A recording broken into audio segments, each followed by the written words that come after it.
Ben Shapiro. Ben Shapiro said wet ass P word, Ben Shapiro. But now we know that the P stands for philosophers. Welcome back to the void. I mean, it's all the void. Welcome back to the Zachrilege cast. Aaron Rabinowitz. Thank you very much. That was quite good. That was way better than his rendition, which has needed quite a bit of auto-tuning in order to really rise to new heights. Yeah, people quite well. People a few years in the future are going to be like, what? What was the cultural war of the week going on in 2020? People were dying and this is what you're joking about? Yeah, exactly. I think well, the world he brought a nation together. Quite good on the way down, so that's where we are. God. Okay, well, I said this quote before the last time you were on, so we'll do it again. There's this dark place in the world that might be this world. It might be reality or the product of a sick imagination. It's the void. So simultaneously on the Zachrilege cast and in the void. And one other out of context quote for you: my intellectual enemies can't have objective morality. Boom. Oh, yeah. I mean, that's everyone who disagrees with me, pretty much. Exactly. It doesn't narrow it down some. There's so many people who want to line up to tell me that I can't have objective morality. Yeah. We'll see if we get back to that. There's so many potential subjects and rabbit holes, and we'll be getting down one in particular. So it's kind of sad to think, oh yeah, you're on, I think, episode 123, which is like December of 2017. And it seems like we're still debating, arguing about the same shit 2.5 years later. 20 years ago, I feel like. Yeah. Except the last like back then 8 months have been, well, it's been more like 5, but still, yeah, long. I just can't even imagine it. So Embrace the Void, the show we discussed last time, but of course, except for me, everybody has to become a poly podcaster. So what is this Philosophers in Space? Philosophers in Space is a podcast I started with Thomas Smith a little while ago. We're up to episode 117 coming out soon. And it's a show. It's a similar in some ways to Embrace the Void in that it's an attempt to make philosophy accessible and useful, especially to people who don't necessarily come from a philosophy background. In this particular case, it arose from the fact that Thomas and I were all the time messaging each other about random sci-fi and how much we loved it and stuff. And then eventually we were like, we should just do this as a podcast. So every week we take a piece of science fiction and a piece of philosophy and we smash them together and try to make them both more accessible to everyone. So we hopefully make the sci-fi a little more interesting and enjoyable and make the philosophy a little more useful and also enjoyable. So you're being sneaky about educating people. I like this. Yeah, no, all of my pedagogy is based around sneaking knowledge into people, usually via pop culture references, if possible. I find that that's the most effective. I mean, taking from Homer here, right? Like this is no different from Homer's Odyssey. It's essentially the same principle. I'm just using, the modern Odysseys. Yeah, I think that's one way to get it across, and it's you get to sneak it all together. Does time flow faster in the void? I have to apologize to the audience. I am drinking water tonight. I know I am wearing the Dragon's Milk shirt, but just having water. So, Aaron, what do you got over there? What's your beverage of the evening? What's the difference between Dragon's Milk and Mutter's Milk? I'm more of a Mutter's Milk kind of guy myself. I don't even know if that's a beer or just a type of milk. You don't know that? No, that's a Firefly reference. I only speak in references. Wait, so if it's a Firefly reference, I didn't get it, man. I might have to blow this up and start over. Oh, sorry. That's Jane. I've only seen through the Janetown. I mean, if here's to the man they call Jane. This is a little bit of really. Oh no, this is actually what do you call it? 101 Wild Turkey 101. So it's pretty decent. Not bad. Not too shameful. Now, Dragon's Milk with a little water chaser. The only, as far as I know, year-round bourbon barrel stout that's made, and it's out of Michigan. And usually I drink it on the show, but tonight I had one last night. I like to say moderation, but that seems like a waste. Yeah, I was, I had just watched that episode of Rick and Morty where they were watching TV from different dimensions, and it was like, why isn't there a different dimension where we're like on season 15 of Firefly? Come on. But I know that wasn't the point they were trying to make with the show.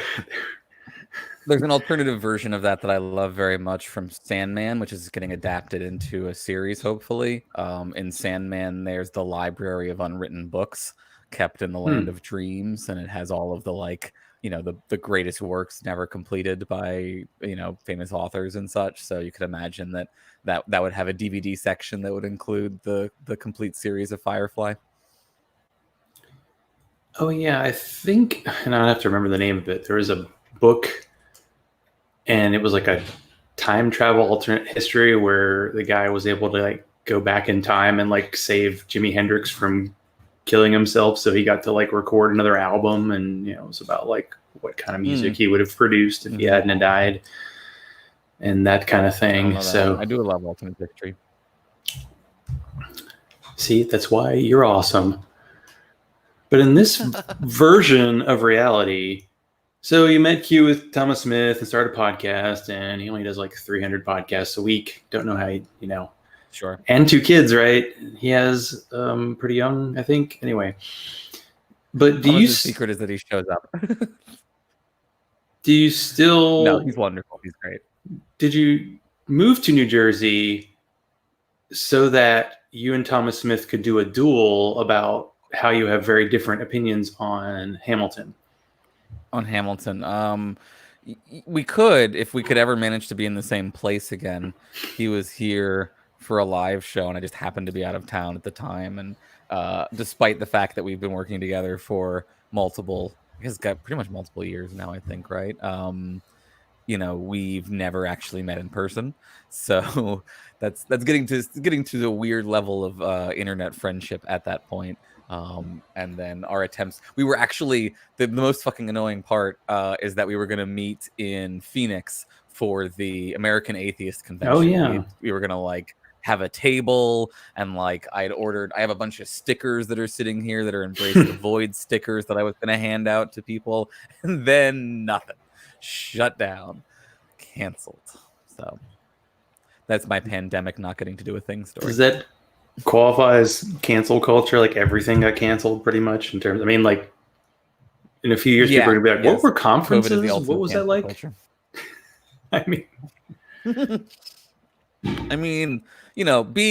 Meeting other people in person was on its way out already, let's be honest, but this really sort of accelerated the process.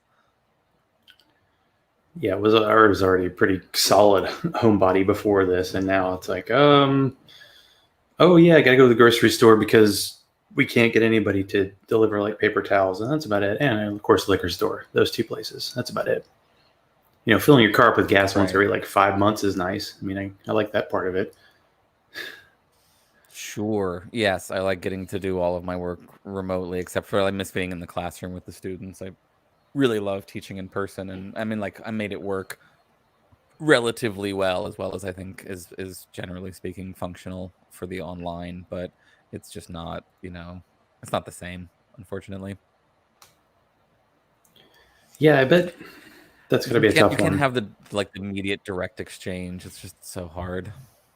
Because most of what you're doing with teaching is the interaction part, and a lot of what I do in my day-to-day, it's there's not the interaction. There's one person doing stuff and then sending a bunch of emails, and that can be done anywhere, but that's got to be tough. But there's no, so wait, so you're in New Jersey, so they're not forcing all the kids to go to school where you are? It very sort of depends on what your situation is like. I teach at Rutgers, and that they've basically decided to go online for everyone who it's not absolutely essential to be in person. So if you're not in a lab or something, you have no reason to be there as fundamentally, then you're just not there, which I think is the right choice. And I think they absolutely made the smart move picking that early and sticking with it. Now they've had a lot of other problems, and like academia is in a bad way because of their attempts to try to justify going fully online while still charging the same tuition rates. It's not going very well, but I do think, ethically speaking, the right thing to do is to say everybody's just got to stay home until we have a way to deal with this problem, because I think as we're seeing, in high schools, in every school system that tries to reopen is a disaster and gets shut down again. It seems like, as far as I can tell, not every, then like just like the vast majority of them. Georgia's having a chaos right now because of it. So like, I think it's the right thing to do. And then the question becomes, how do we make it so that they can reduce the cost to students in an effective kind of way while still continuing to pay teachers for the extra amount of work that the teachers have to do in order to take all of their materials online. It's a mess of underfunded, and like I would say there's probably more they could be doing, dipping into their endowments, for example, but I don't know the technicalities of how those systems work, so I'm sure they would argue there's some reason that they can't do that. But I think the reality is that there could be more. I think that the universities could be shouldering a little bit more of the burden, and it would also, of course, be helpful if our government was in any way functional and able to, offset these costs in some sort of way through stimulus, rather than rather than just failing to do so entirely. Yeah, I would say our government and ethics not quite working together. I don't know what's ethical at all about trying to keep up this capitalist system when it's only seeming like it's contributing to the problem in many cases. The need to like keep the fuel going of money making. I mean,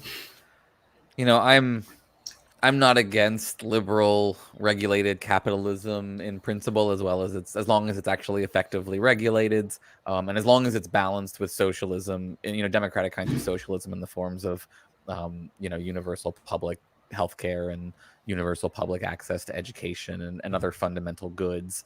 I don't think fundamental goods should be controlled by market forces, but I'm fine with people owning businesses and like capital working in those kinds of ways, as long as we rein in radical wealth inequality. I think the kind of excessive wealth inequality we see right now is going to be disastrous if it keeps up.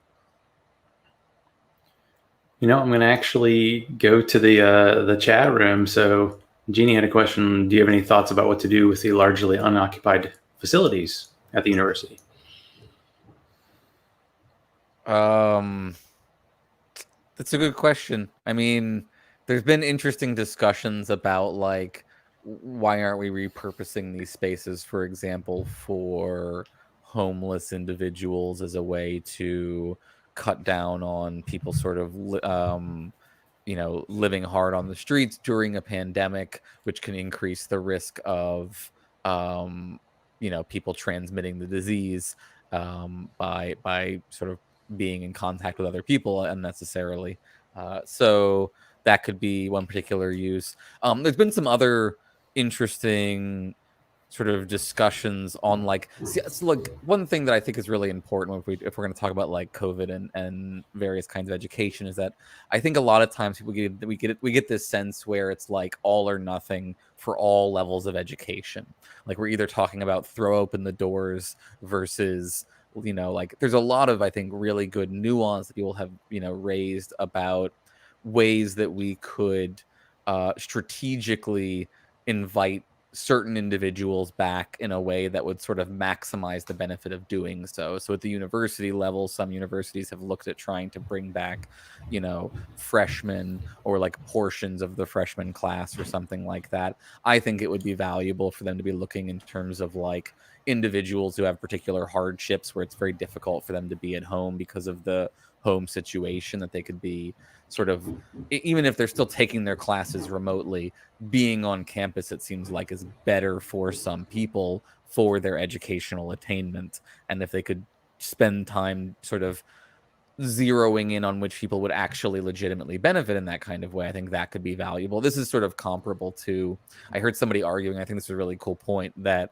if we were really serious about things like essential workers, right? What we should be doing with opening schools like high schools is telling everybody you have to go remote unless you are the child of a like essential worker, right? So if somebody really has to be at work, then we really want to optimize for them having access to the school as a form of childcare and not just as a form of education. And so that could be a more equitable distribution of those resources during the ongoing crisis. Yeah, well thought out, nuanced opinion. Just doesn't fit in these days. It's worthless. Doesn't seem very You know, like- voidy either, but I that's the way it mean, the works. whole point is to try to figure out a way out. There's never actually a way out, but you can at least say this would be the thing that we probably should have done, is we don't do that thing.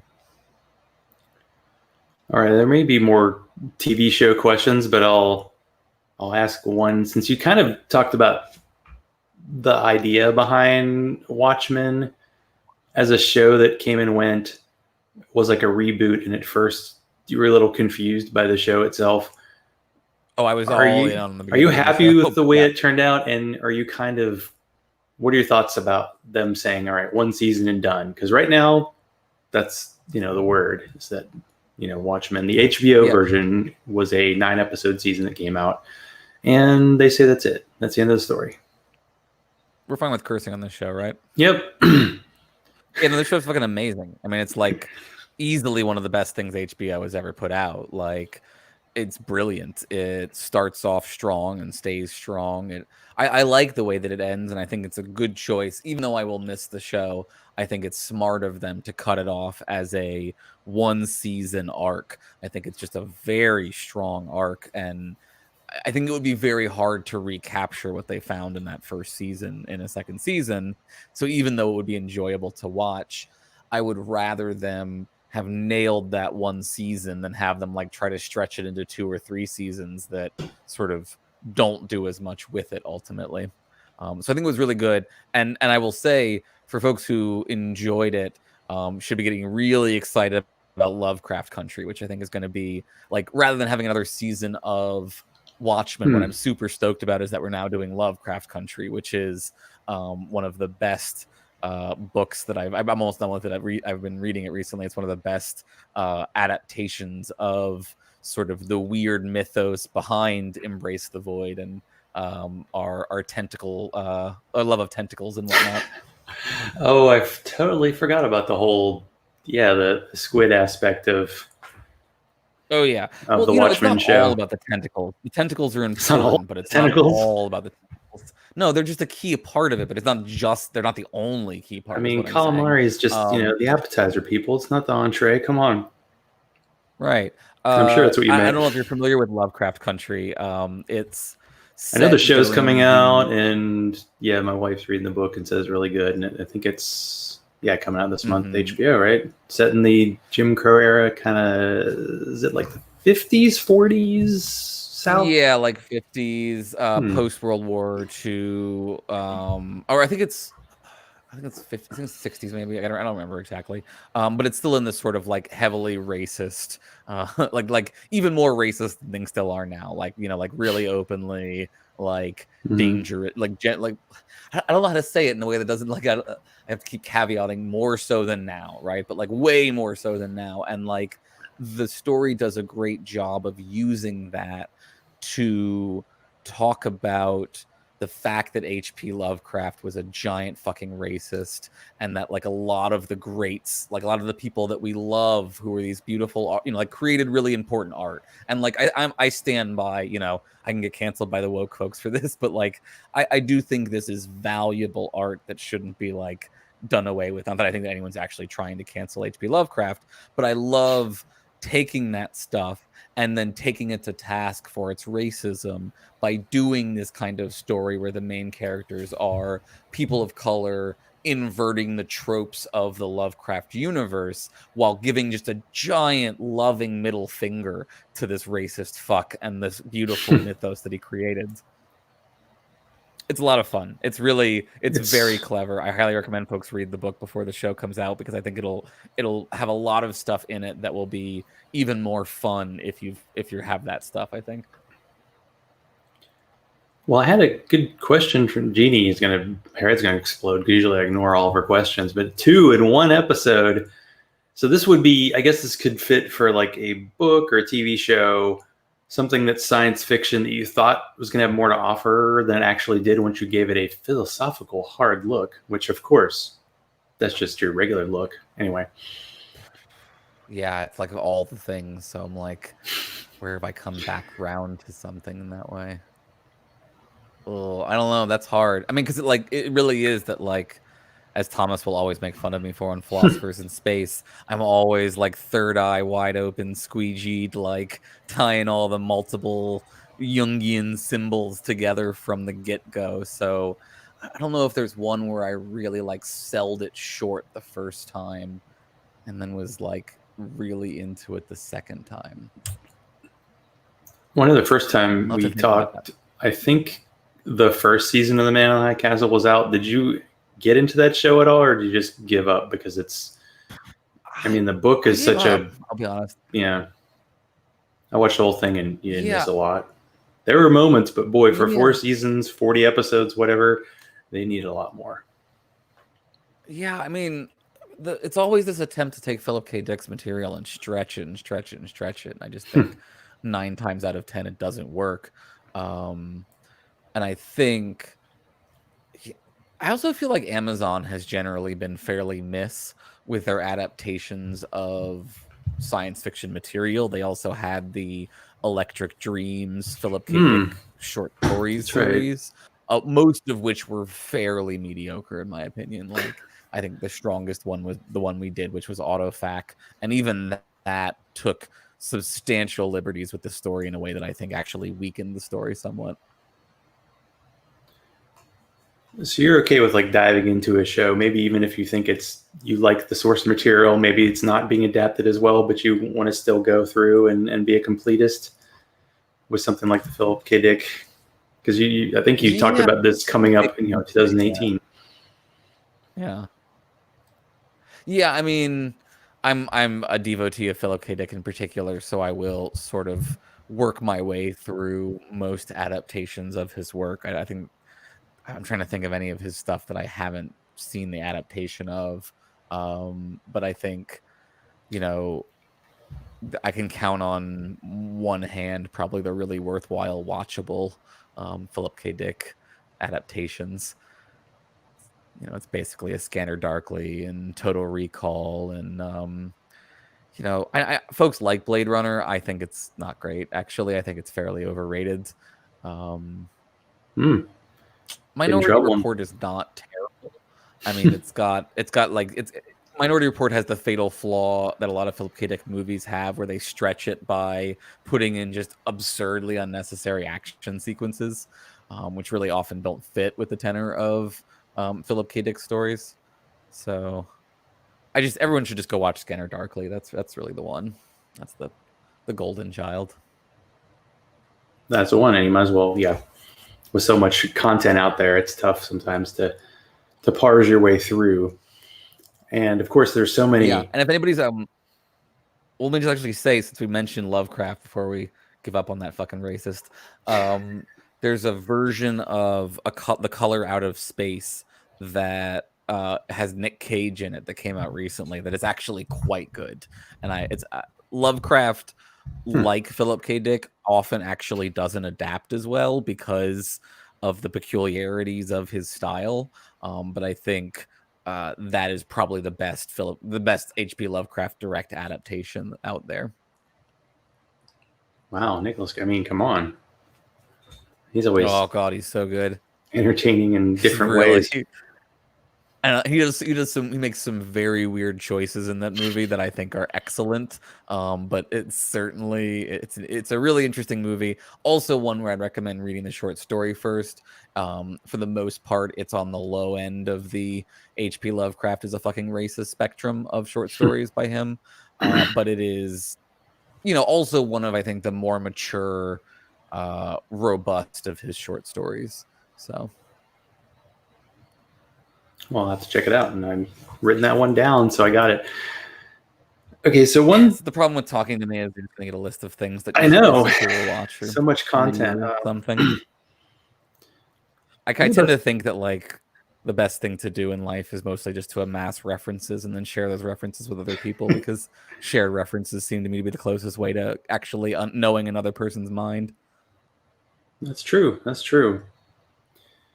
Well, great minds tend to go down rabbit holes, and the episode of Embrace the Void that really made me think I need to get this guy back on the show, other than going, damn, you're good. So do you often go down rabbit holes featuring skepticism somehow magically mating with white nationalism? And I can say white nationalism, you can't, because they won't sue me, because who's listening? I would recommend still not saying white nationalism, just because you give them an opening. Allegedly white nationalism. I would say Christian nationalists with a strong interest in white identity politics and a passion for COVID conspiracy theories. That to me is a real, like, you know, if we're looking for a red line, I don't think you need to call them white nationalists, because to me, like, claiming that COVID quarantine is an attempt to reset all of us into a docile communist society is a dangerous enough philosophy that you don't have to also be a fucking racist. Like, the racist shit is an icing on the top at that point. Like, you've already endangered lives when you said people should go out and use hydroxychloroquine because you think that it's an actual treatment for COVID, because you think the World Health Organization is lying to people. That's my red line. And so, yeah. So what is this all about? Why am I just suddenly ranting about these people? So for folks who are not familiar, I'm gonna name some people, and if you don't know who these people are, count yourself blessed, and maybe just don't listen to this horrible knowledge that I'm about to drop on you.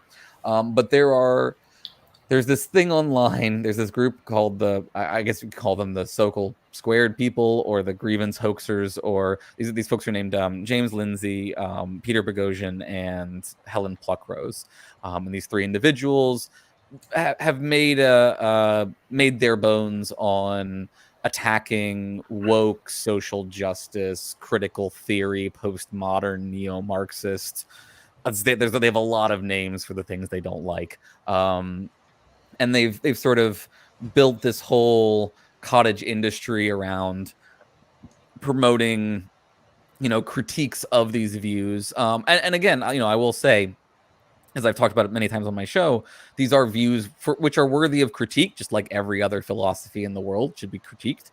But these individuals, I think, are fairly radicalized in their approach to these issues, tend to start from a place of absolute cynicism with regard to the material that they are engaging with, and then no matter how sophisticated a version you put in front of them, they will either ignore it or reduce it to the unsophisticated versions that they are opposed to. And the reality is, for every view, there is someone not doing it very well. And if you start with that person and infer that the nature of the view is this really silly version of it, and then see that in every other version, then you will assume that this whole thing is poisonous and run amok, when the reality, it seems like, is that you know, there are extreme versions of these views, but a lot of folks are doing them in much more functional kinds of ways. So they are, in my opinion, catastrophizing a genuine challenge that we are facing in our highly polarized world in a way that I think actually makes the situation worse, not better. And so, you know, I've been following these folks for a while. I've tried to engage with them in various kinds of ways. I have managed to successfully have a letter wiki with Helen Pluckrose, though it didn't get very far into the weeds, unfortunately. The other two I've not been able to engage with. And sort of along the way, somebody, specifically Michael Marshall, pointed out to me that there was an event that was being organized by a group called Sovereign Nations, that was being held in London and hosting these grievance folks to talk about speaking truth to critical, social justice, essentially, right? So they came and did their whole social justice shtick. So these folks, the Sovereign Nation group, got on my radar, and then sort of down the line, I started to look into this stuff a little bit more, and what I found was that Peter Boghossian in particular and James Lindsay had done a series of videos with this guy Michael O'Fallon, who is the he is sovereign nations. He's, I think, the guy there, and maybe he has a couple of employees, but like he's really the one sort of running the show here, and I think funding a lot of this. And he's a businessman. He has a company that runs cruises for businesses, I think called Sovereign Cruises or something like that. Oh wow, let me book one of those. Yes, I Good imagine time for that that. business is not doing particularly Growth well at the industry. moment. And he also has, I think, some other like branded sovereign nation stuff. And so they held this conference. I watched these videos afterwards with him talking to them.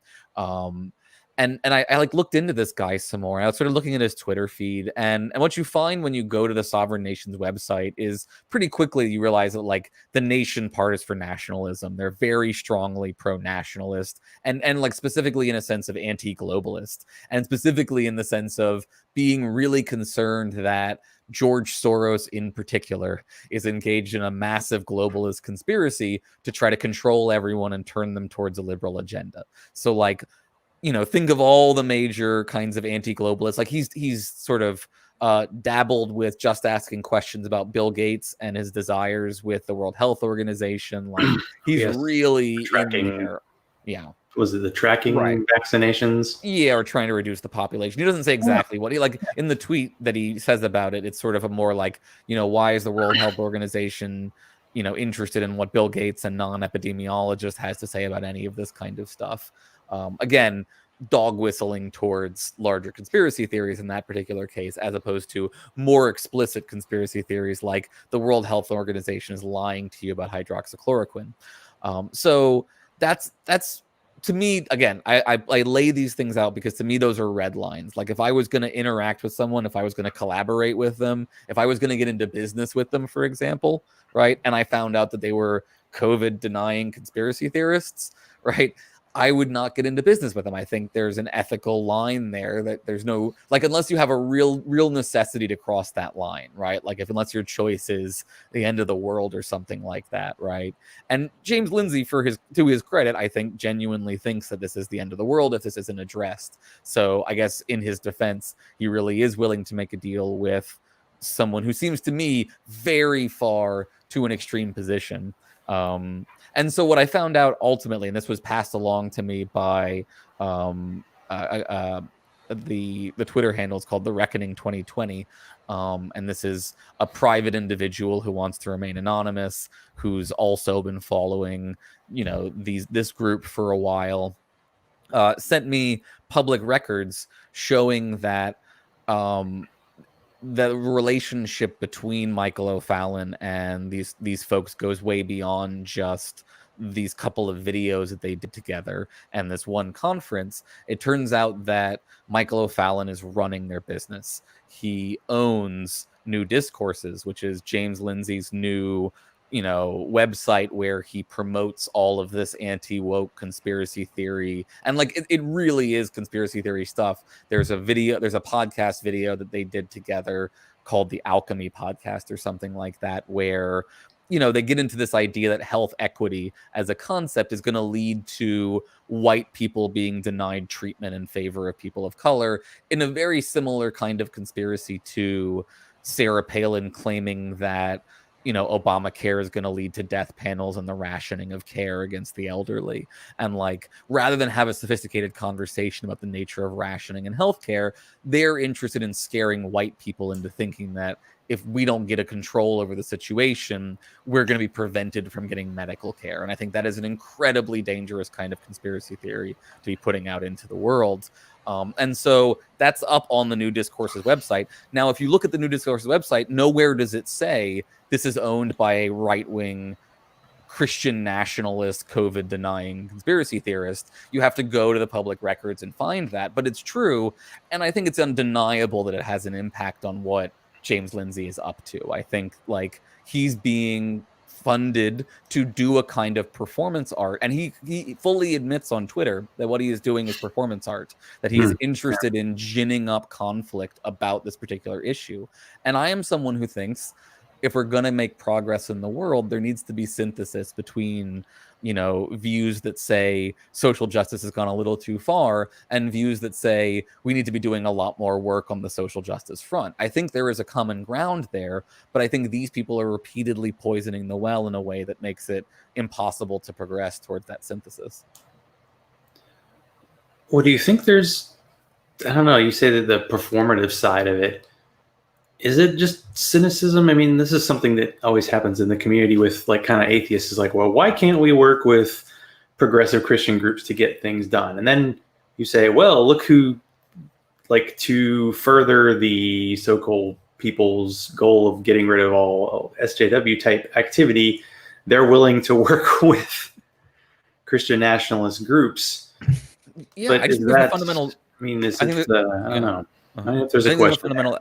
Well, no, I mean, I think there's a fundamental ethical difference between progressive Christians and far-right COVID conspiracy denying Christians, right? If, for example, if you were like, can we pair up with progressive Christians who also happen to be anti-vaxxers? I would say, no, don't do that, right? Find a different group to pair up with, right? Don't put yourself in a compromised position where, like, there's so many people who you can be working with in the world. Why would you put yourself in a position where you have any pressure to feel like you can't strongly deny these kinds of positions that your friend and owner and backer are strongly invested in, right? So I've tried to get responses about this stuff, and I haven't been able to get any responses from James Lindsay or Michael O'Fallon or anyone directly involved, though the videographer of the grievance studies folks, Mike Nana, did confirm that this is in fact a true story, while also arguing that they somehow set up some sort of arrangement where James still has sort of editorial discretion and ideological freedom to do things on New Discourses. But to me, that's completely hollow, because he's not trying to do anything on New Discourses that would actually upset Michael O'Fallon, right? He's not ever actually attacking Christian nationalism on the website. He's never saying that, despite all these things, we should still be, as far as I can tell, I've never seen on there anywhere that he says, the right is still worse than the left, and that we need to, still, strongly defeat Trump. He does believe that, I think. And I will, I don't think that James Lindsay is secretly a conservative. I think James Lindsay is a radicalized, angry guy who has been attacked a bunch online, and it's made him more and more radical. And he really thinks that there's a major problem, and this option was available to him, and he doesn't have a lot of scruples about taking a harder route, I think, is the way this worked. Well, I think you covered this earlier a little bit, when I initially said white nationalist. Hey, I'm using air quotes. It's not legitimate. Sure. You'd made a statement, and that's one of the favorite things to do as a podcaster is to not ask a question, to say a statement and then sit there and pause and wait for you to answer. But you said there is no moral daylight between a Christian nationalist and a white nationalist group. So wait, I'll actually ask the question. What's that all about? Yeah. So what do I mean when I say that? Well, it's a couple of things. Ethically speaking, I don't think there's a substantial difference, because Christian nationalists are still interested in denying the fundamental rights of human beings in a way that will cause substantial harm to them. They're just doing it on the basis of a religion rather than on the basis of ethno-nationalism. They're still going to try to ban abortion. They're still going to try to ban trans rights. They're still going to try to ban gay marriage. They're still going to try to enshrine Christian law. And it's clear from the Sovereign Nations website, that's what they're interested in doing. It's very obvious what their goals are on that front. They are Christian dominionists in the truest sense. The other sense in which this, and this is why, even though I will not say that I do not believe that they are necessarily white nationalists, because I know that Michael O'Fallon is half Cuban and his wife is Chinese, and he brings both of those facts up as frequently as I think he possibly can to make clear that he is not, in fact, a racist. Historically, it is important to note that Christian nationalism in America has been 95% synonymous with white nationalism. When you look at the KKK, when you look at the Knights of Columbus, the history is the people who want to keep America Christian are by and large the people who want to keep America white. Now, does that mean that all of these things are the same? Not necessarily, but I think it is important to understand why it's pretty much going to always be the case that if somebody is pushing strong Christian nationalism, they will be doing white nationalist dog whistles, if not explicit, more overt arguments. And I think you can find an abundance of white nationalist dog whistles on sovereign nations. And people can debate me for all time about whether things like dog whistles really exist, but I think it's silly to pretend that they don't. And I think if we need to, we can always go back to Lee Atwater and his quote about the Southern strategy if we need to remember why it is that Christian nationalism and conservatism in America are white. So, yeah, two ways in which they are identical, both ethical and largely historical.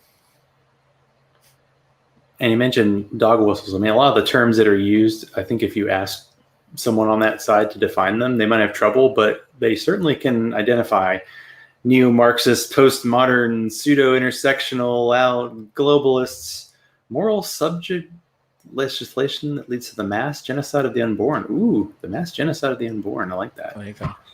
Yeah. I forgot subjectivism and intersectionality. Those are also really important sins of the woke. And I'm a realist, so I guess I'm not woke enough where I would have abandoned my moral realism.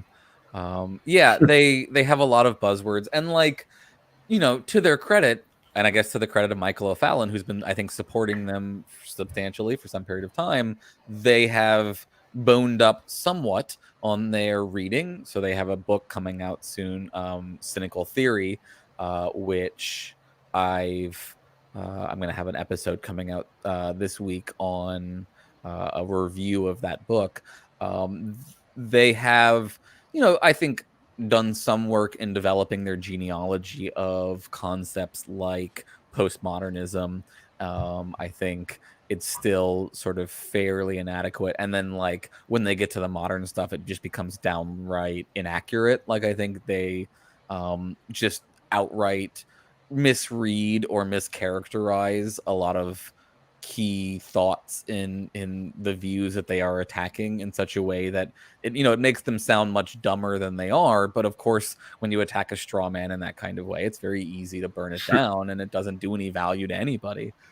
So it's really frustrating in this way, where there's an alternate universe, right? We'll talk about our friend at the alternate universe here. There's an alternate universe in which these folks do not catastrophize these critiques, but instead write very measured, thoughtful critiques about the reality of cases where this stuff is going too far, and versions of it that they think are better that people should be more engaged with, rather than Robin DiAngelo or something like that. And that would be a much better universe, right? Like, we would all be much better off if that was the way they were engaging on these subjects. And this is not just like, I'm not just trying to tone police them, right? I don't care if they want to be salty sometimes. I just want them to be able to give other than a purely cynical, purely, like extremely critical to the point of misreading deliberately, I think, sometimes, the people that they are criticizing, so that they don't have to ever say,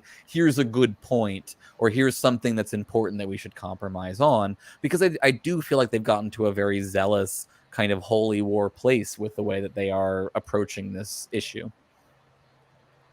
Yeah, it does seem like sometimes it's the next level of like, well, we've already taken down religion, so now we're going to take down our new religion, which is this SJW thing. But oddly, they're using religious people to help. Like, is it just this is a symbiotic relationship between the skeptics and the Christian nationalists? I mean, you use the term like laundering ideas, which I think was a great term because it's the only kind of idea I have, as long as I don't have to iron. So is that just one group's giving the other one the money and the resources, and then the other side is getting like the ideas to help them further their cause, and it's just a big voidy shit show. Yeah, and I learned that term ideas laundering from a guy named Peter Boghossian, who accused academia of using ideas laundering through multiple studies. And Peter Boghossian and James Lindsay and Helen Pluckrose all use that concept at this point. So in my experience, and I not to make this an I'm rubber, you're glue situation, but I do think these folks are more often than not telling on themselves about what their approach actually is when they are being critical of their opponents. I find so much of the things they say ring vastly more true for them. And folks have pointed that out in various reviews of their book in various kinds of ways.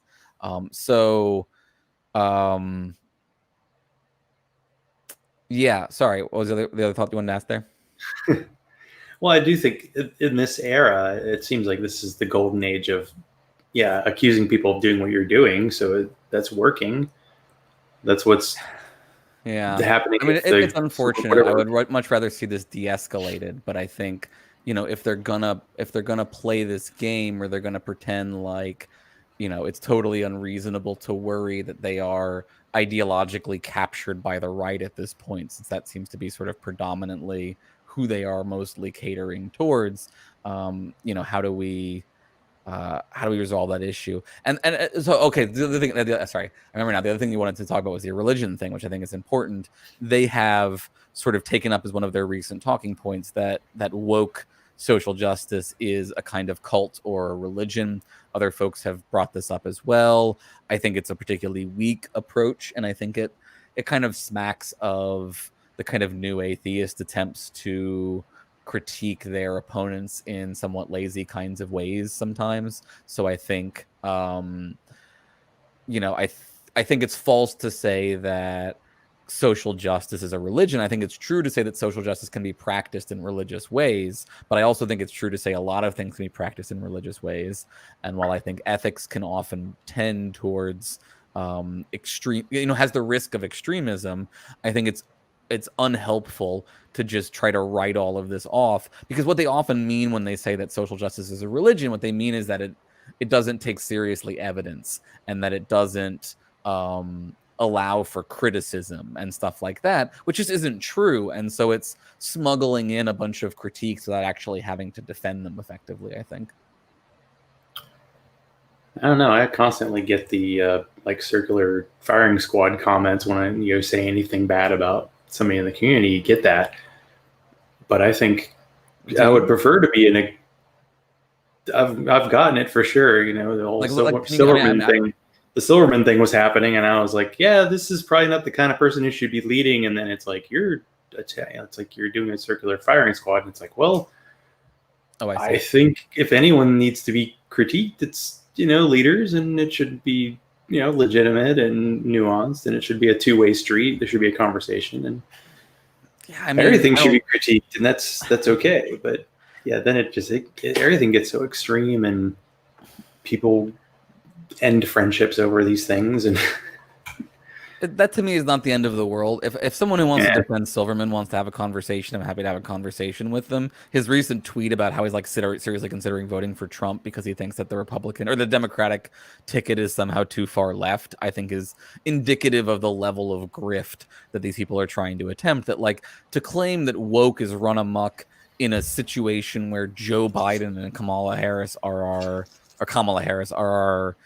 nominees, right? I think that's just implausible in a large way. And I think, if they were being honest about their narrative, they would say this is a point against our narrative. But instead, they're gonna triple down and make this idea that Kamala Harris is a secret uber progressive radical who's being smuggled in through the Trojan horse of Joe Biden, rather than the reality being that they're both, fairly moderate for the most part, and are being brought onto the ticket because they will feel fairly unthreatening to the moderate white suburbanites who the Democratic Party is hoping is going to hand them not just the presidency but the Senate, so that they can try to govern again, for fuck's sake, because we haven't had a functioning government in my lifetime. Yeah, no, I don't know if I'd hold out hope for that. But during your time of being, at home most of the time, have you been able to do any kind of online gaming or any of that stuff? Yeah, I do. I have a friend, the guy who helps me with brand and PR management and a bit of HR with Ironically, he's my ironic HR manager on Embrace the Void, Brian Henriksen, who is a friend of mine from college, a philosophy department friend, and we play Stardew Valley together sometimes, which is a nice Zen activity where you can sort of mindlessly, harvest crops and whatnot without having to think too much about the voidiness of the world. And I play a bunch of games. I am currently playing back through a game called Torchlight 2, which is a kind of Diablo-esque kind of game. So isometric, run around, murder things, complete fetch quests, level up your gear. It's a game that I can engage in a Zen-like trance while I am listening to podcasts and taking a break from doing philosophy work. I think it's something we all need at this time. So now that we've kind of reached the end, so how can people find your shows, and will there be any spin-offs of the spin-offs? Well, if you sacrifice, make a small sacrifice or offering in the right kind of circle, Embrace the Void will be added to whatever podcatcher that you have available. And you can train a telescope at just the right spot in the sky, and you can see Philosophers in Space up there. They're all on all the podcast apps. You can find me there, and at ETV Pod on Twitter, where you can go find all of the receipts from my recent dive down the sovereign nations rabbit hole and all of the publicly available paperwork proving that James Lindsay works for a COVID conspiracy denying Christian nationalist. One more time for the cheap seats. Hey, who hasn't taken money from, COVID conspiracy theorists? Get it out in the open. The only industry that's growing in America right now. Yeah. So, yeah. Nods as good as a wink to a Christian nationalist. Well, thanks again, Aaron, for being on. It was a lot of fun. My pleasure. Thanks for having me on. It's been a great chat. I'll see you again in another 2.5 years or so. Yeah, there you go. Perfect timing. If we're not all dead by then, Oh, yes.